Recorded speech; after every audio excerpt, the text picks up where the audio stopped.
Halo semua, perkenalkan nama saya Suci Hanum Humayroh, berjenis kelamin perempuan beralamat di Depok, Jawa Barat.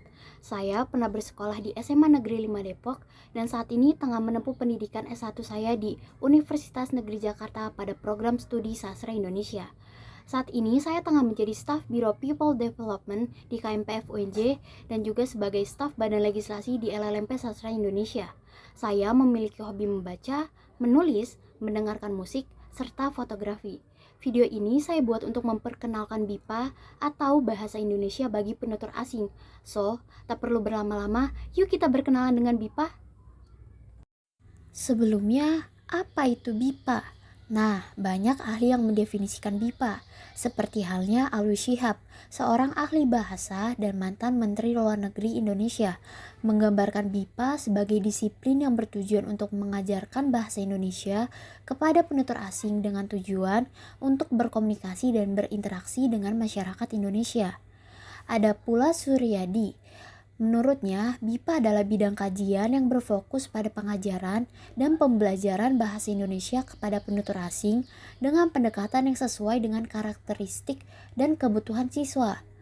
Ada pula Profesor Dr. Nina Herlina Lubis, merupakan seorang ahli dalam bidang BIPA, menggambarkan BIPA sebagai upaya untuk membantu penutur asing memahami dan menggunakan bahasa Indonesia secara efektif dalam situasi sehari-hari, akademik, dan profesional. Jadi, dapat disimpulkan bahwa BIPA adalah disiplin ilmu yang berfokus pada pengajaran dan pembelajaran bahasa Indonesia kepada orang yang bukan penutur asli dengan tujuan agar mereka dapat berkomunikasi dengan baik dalam bahasa Indonesia. Bahasa Indonesia merupakan salah satu bahasa di dunia yang berkembang pesat pada abad 20-an. Perintisan BIPA itu sendiri ada sejak tahun 1990. Kemudian pada tahun 1999 dibentuk tim khusus untuk menangani BIPA. Pusat Bahasa Departemen Pendidikan Nasional Republik Indonesia sejak tahun 2000 telah menyelenggarakan kegiatan pengajaran bahasa Indonesia untuk penutur asing. Penyelenggaraan kegiatan pengajaran BIPA dilandasi oleh pertimbangan bahwa di dalam era global, posisi bahasa Indonesia dalam hubungan dengan dunia internasional semakin penting dan potensial.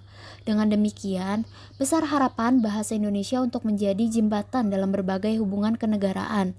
Karena bagaimanapun juga bahasa merupakan alat yang penting, terutama sebagai alat berkomunikasi. Para pengajar BIPA saat ini sudah mempunyai organisasi internasional khusus yang disebut Asosiasi Pengajar Bahasa Indonesia untuk Penutur Asing atau APBIPA. Selanjutnya, bagaimana sih penerapan BIPA di berbagai negara? Tentunya tiap negara memiliki caranya masing-masing untuk mempelajari bahasa Indonesia. Dapat melalui program BIPA di perguruan tinggi, pusat pembelajaran, dan lain sebagainya. Lembaga yang berminat untuk menyelenggarakan program BIPA pun semakin banyak.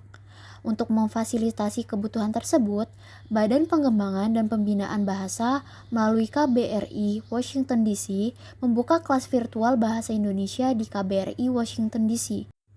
Sekian perkenalan singkat mengenai BIPA, semoga informasi yang disampaikan dapat bermanfaat. Terima kasih dan sampai jumpa kembali.